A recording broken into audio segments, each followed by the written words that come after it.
السلام عليكم ورحمة الله وبركاته. هبين وناكسن دمان أصحابتنا فاميلينا walaalahena qalbiga meel baa dunida ka joogta halkaan naga daanayso YouTube channelkeena Studio Space sida filaayo caawaya bintiina awaleena macnaha muuqaal aan sugiseen heesa channel ku soo bilaawtay caadi waay ana macnaha ugu talagalay haday suurtagal noqoto muuqaal kale markaan soo gelinayno heesa xulka ay soo hormarin doona channelka Dowlaraado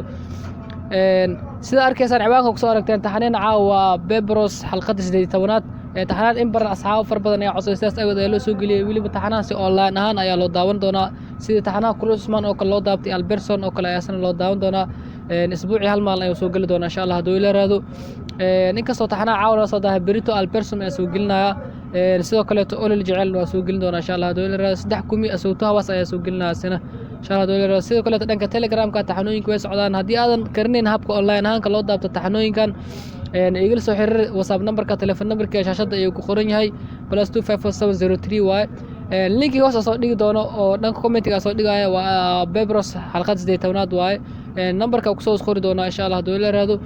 telephone numberkiga waay hadii aad ku wareertay waxyaabo ay sheegay fahmi weysi WhatsApp iga soo xiriir oo ku caawina insha Allah Dowlaraado sidaad ogtiin taxanooyin fara badan ayaa wadnaa sidoo kale YouTube channel kada waxaa 3 taxanooyin ay si durus ugu socdaan 2 ayaan ku soo dar doonaa 5 taxanooyin ayaan ka dhigi doonaa cala maalinkiiba si hal xabo oo loo soo geliyo insha Allah Dowlaraado muuqaalka ma doona caaw inta ku dheeraado intii muuqaalka xiga kulmayna waxaan leeyahay assalaamu calaykum waraxmatullaahi wabarakaatuh.